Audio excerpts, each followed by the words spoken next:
எல்லாமே நல்லாவே நடந்தது. சிறகை விரித்த டிராகன் மீண்டும் பூமிக்கு வந்த சுனிதா வில்லியம்ஸ் திக் திக் நிமிடங்கள். விண்வெளியில் 280 நாட்களுக்கும் மேலாக சிக்கி தவித்த சுனிதா வில்லியம்ஸ் இன்று ஸ்பேஸ் எக்ஸ் நிறுவனத்தின் டிராகன் விண்கலம் மூலம் பூமிக்கு திரும்பினார். திட்டமிட்டபடி அதிகாலை 3:27 மணிக்கு இந்திய நேரப்படி அந்த விண்கலம் புளோரிடா கடலில் இறங்கிய நிலையில் உடனடியாக மீட்பு வீரர்கள் விண்வெளி வீரர்களை அழைத்து சென்றனர். மேலும் போயிங் நிறுவனத்தின் ஸ்டார்லைனர் விண்கலம் மூலம் 8 நாள் பயணமாக கடந்த ஜூலை மாதம் சர்வதேச விண்வெளி மையத்திற்கு இந்திய வம்சாவளியை சேர்ந்த சுனிதா வில்லியம்ஸ் மற்றும் புட்ச் வெல்மோர் ஆகியோரும் சென்றனர். மேலும் ஸ்டார்லைனர் ஏற்பட்ட தொழில்நுட்ப கோளாறு காரணமாக அவர்கள் பூமி திரும்ப தாமதமும் ஏற்பட்டது. அடுத்தடுத்த முயற்சிகள் தோல்வியடைந்த நிலையில் அவர்கள் சென்ற ஸ்டார்லைனர் மட்டும் வீரர்கள் இன்றி பூமிக்கும் திரும்பியது.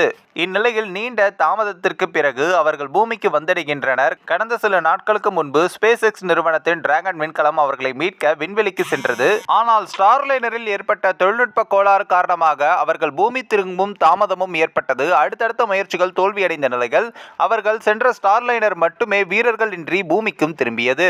இந்நிலையில் நீண்ட தாமதத்திற்கு பிறகு அவர்கள் பூமிக்கு வந்தடைகின்றனர். கடந்த சில நாட்களுக்கு முன்பு ஸ்பேஸ் எக்ஸ் நிறுவனத்தின் டிராகன் விண்கலம் அவர்களை மீட்க விண்வெளிக்கு சென்றது. அந்த விண்கலத்துடன் 4 வீரர்கள் சென்ற நிலையில் சர்வதேச விண்வெளி நிலையத்தில் தங்கியிருந்த சுனிதா வில்லியம்ஸ் உள்ளிட்டோர் அவர்களை உற்சாகமாக வரவேற்றனர்.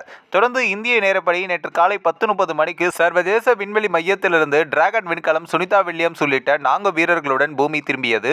17 மணி நேரத்திற்கு பிறகு இந்திய நேரப்படி இன்று காலை 3:15 மணிக்கு பூமியின் வளிமண்டலத்திற்குள் ஸ்பேஸ் எக்ஸ் நிறுவனத்தின் டிராகன் விண்கலம் 4 வீரர்களுடன் நுழைந்தது. அப்போது சுமார் 1600 டிகிரி செல்சியஸ் வெப்பநிலையும் ஏற்பட்டது.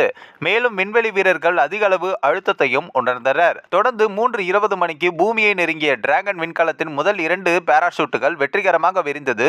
அப்போது நாசாவில் விஞ்ஞானிகள் கைத்தட்டி உற்சாகமாக வீரர்களை வரவேற்றனர். தொடர்ந்து அடுத்த கட்டமாக 4 பெரிய பாராசூட்டுகள் விரிந்தது. சிறிது நேரத்திலேயே புளோரிடா கடலில் டிராகன் விண்கலம் எந்த விதமான பிரச்சனையும் இன்றி இறங்கியது.